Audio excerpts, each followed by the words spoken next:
Bienvenidos al podcast del legado del jab. Vamos a hablar hoy sobre el sparring, este ejercicio que es tan relevante en la práctica del boxeo y tan necesario. En realidad no se puede aprender boxeo si no se hace sparring.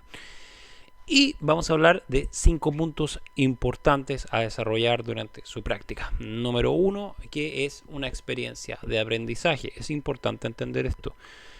Si yo hago sparring al 900%, ¿no? Que cada golpe intenta como que el otro boxeador salga volando del gimnasio, lo único que va a hacer es que va a hacer un intento de sobrevivir y eso perpetúa la mala técnica.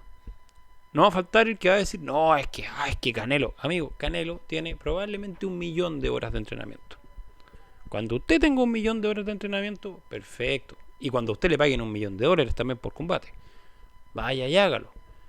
Pero de lo contrario, limítese a aprender la técnica, a ejecutarla bien.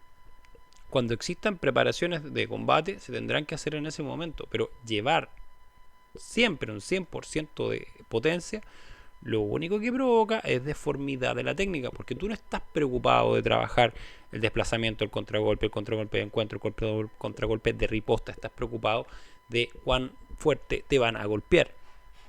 Es por esto que cuando se hace sparring así, no se llega a ninguna parte, no se progresa. Entonces, tiene que verse como una clase práctica con oposición real, sin la intensidad que sea tan alta que se entre en pánico y sea una cosa de como tengo que sobrevivir a esto. Eso es muy importante. Además que el concepto del ego echa a perder mucho el trabajo real de sparring. Eso siempre hay que tenerlo claro. Y la aplicación es mantener la potencia de los golpes baja para permitir que el cerebro procese aperturas, respuestas, patrones, contragolpes. Es así como mejora el boxeo. Por supuesto que hay ocasiones en que los sparring tienen que subir de intensidad, principalmente ligado a competencia, pero también hay que entender que esto lo decía Difuch y Angelo Dundee, entrenador de Mohamed Ali. Decía, mira, si vas a quedar peor en el sparring que en la pelea, finalmente vas a llegar sin molido a los combates. Y es una ejecución que tiene que ver, obviamente, con la intensidad según el objetivo, ¿no? Así que eso a tenerlo muy en claro. Mucha potencia solo deforma la técnica. Segundo punto, la prioridad en que la ejecución tiene que estar condicionada. El 80% del sparring tiene que ser condicionado con reglas específicas. Aquí quizás es un poco una contradicción con el anterior, pero también tiene que ver con la experiencia. Emmanuel Stewart, que debe ser sin lugar a dudas, el mejor entrenador del siglo XX, ¿no? Entrenador del gimnasio Kronk, 41 campeones mundiales, háganse esa.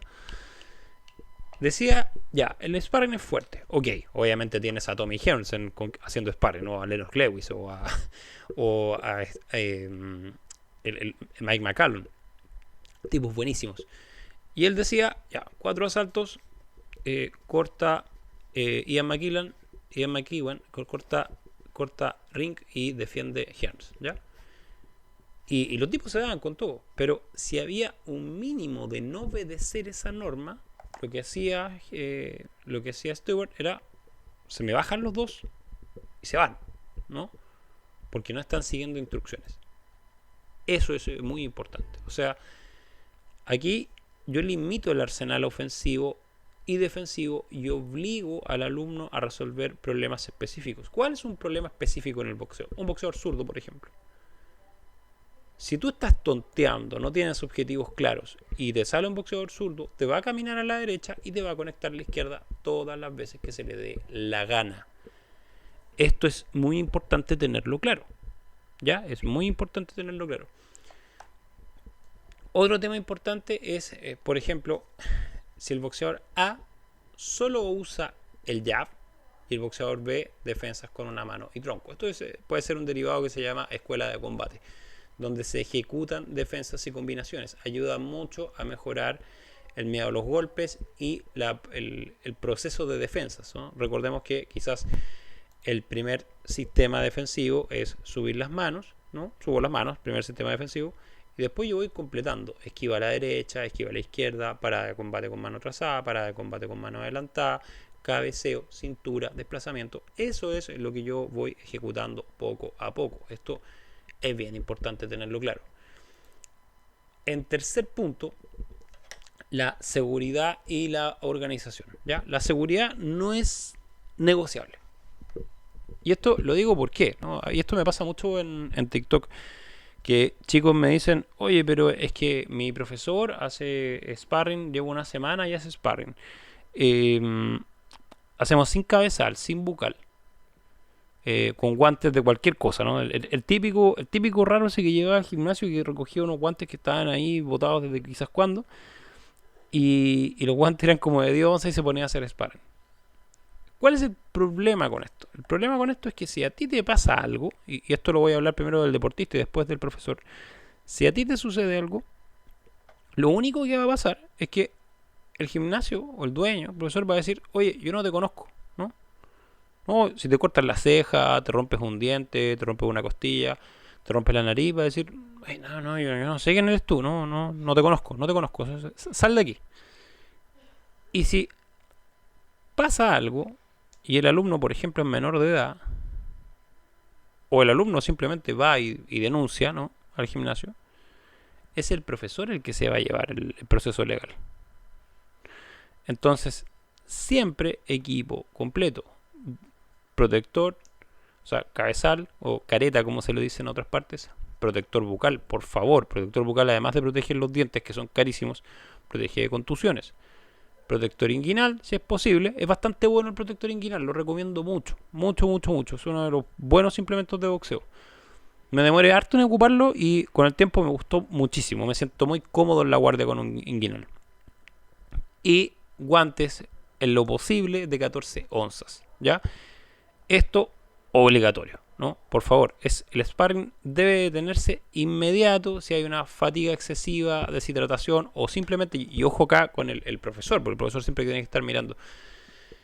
Si tú ves que está haciendo agua a la defensa, ¿no? O sea, ya ves que, no sé, están entrando 3, 4 golpes rectos, golpes potentes, hay que parar eso, porque en el fondo eso no sirve de nada. ¿De qué te va a servir lesionar a un compañero? ¿Qué ego va a mejorar, ¿no? ¿Qué tan grande en el boxeo vas a hacer?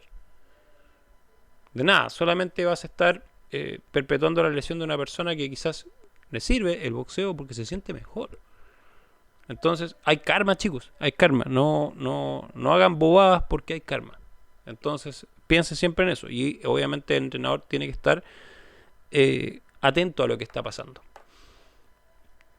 Punto número 4, el emparejamiento, ¿no? No solo se trata de peso, sino que organización equitativa. Esto le pasa mucho a las mujeres. Yo he entrenado mujeres. Me gusta mucho entrenar mujeres porque son muy disciplinadas, son muy constantes y tienen algo maravilloso, que son agresivas, ¿no? Eso ni siquiera hay que tratar con ellas. No hay que trabajar la agresividad porque ya viene en el paquete. Son agresivas. Y eso te forma un boxeador muy completo. Pero hay un gran problema, que es que cuesta mucho emparejarlas. De hecho, generalmente, por ejemplo, estoy haciendo un ejercicio hipotético, tienes 5 mujeres y hay una que es mejor que las demás, va a costar muchísimo emparejarla y va a tener que boxear con hombres. Entonces, esto estoy poniendo como caso hipotético, ¿ya? Pero los alumnos tienen que ser emparejados en nivel de experiencia, edad, peso, altura. Un principiante nunca tiene que hacer sparring libre con un avanzado, menos que el avanzado actúe puramente como un blanco trabajando la defensa. Ahora, si esto llega a pasar, y pasa también porque no digamos que uno va a tener un equipo olímpico donde va a entrenar, el boxeador avanzado, la opción que tiene ahí, y es bastante buena, es trabajar movilidad y defensa. Sirve mucho, mejora mucho más la defensa. Y yo diría que en un quinto punto, es que el sparring es el único modo, yo diría que quizás es el modo más efectivo de entrenar el sistema nervioso para evitar el bloqueo emocional. Entonces, cuando tú recibes un golpe, ¿no?, en una situación real, con la cabeza fría, puedes seguir la ejecución de un plan estratégico. Y acá el objetivo psicológico es romper el miedo natural a ser golpeado. ¿no? Mostrando que el alumno puede recibir impactos controlados y seguir trabajando de manera eficaz. ¿Ya? Entonces creo que el sparring es un gran ejercicio que ayuda a trabajar tus bloqueos mentales. Porque estos bloqueos mentales existen, ¿no? No sacamos nada con decir hacernos los locos y decir, no pasa. Sí pasa. Entonces esto se trabaja en sparring. Y por lo mismo las intensidades tienen que ser controladas. Recuerde que es bien importante que en el boxeo lo que uno trabaja es esencialmente con los compañeros. Son los compañeros los que nos van a dar progreso, ¿no? Todos estos tipos que llegan a TikTok que me dicen, no, es que yo aprendo solo. Había un honorate que me decía, no, yo aprendo solo y hago sparring en la calle. Sí, amigo, sí. Tú eres Jean-Claude Van Damme, claro que sí.